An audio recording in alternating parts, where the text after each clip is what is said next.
రాజయోగ జీవన విలువలు. అనియా, ఈ రోజుల్లో చాలామందికి ఈజీ అయిపోయింది, టైం లేదు అని అనడం.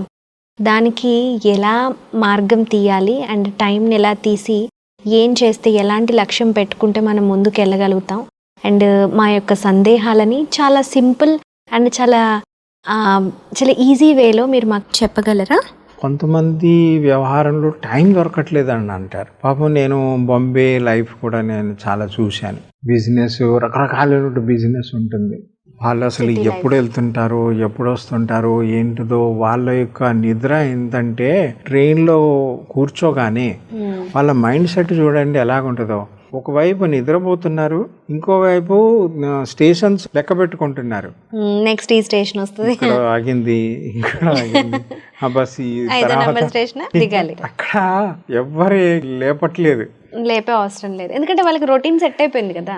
బ్రెయిన్ లో సెట్. ఈ అలారం స్ట్రాంగ్ అలారం. ఎన్నోసార్లు నేను చెప్తాను అనమాట, పొద్దున 4 గంటలకి ట్రైన్ ఉంది, ఇక్కడ నుండి నేను మినిమం 3 గంటలకు వెళ్ళాలి. ఆ సమయంలో ఏంటంటే మనం అలారం అవసరం లేదు. ఇదేంటంటే మనసులో మనం ఏమి ఆలోచిస్తున్నాం.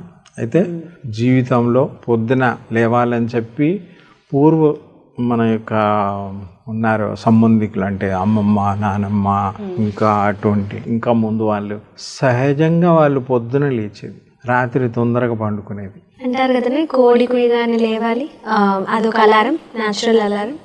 అండ్ రాత్రి సూర్యుడు అస్తమించగానే ఈవినింగ్ టైం, సంధ్యా సమయం తర్వాత నేను పల్లెటూరులో కూడా చూశాను, ఈవెన్ సిటీస్లలో కూడా చాలా మంది నేను చూశాను.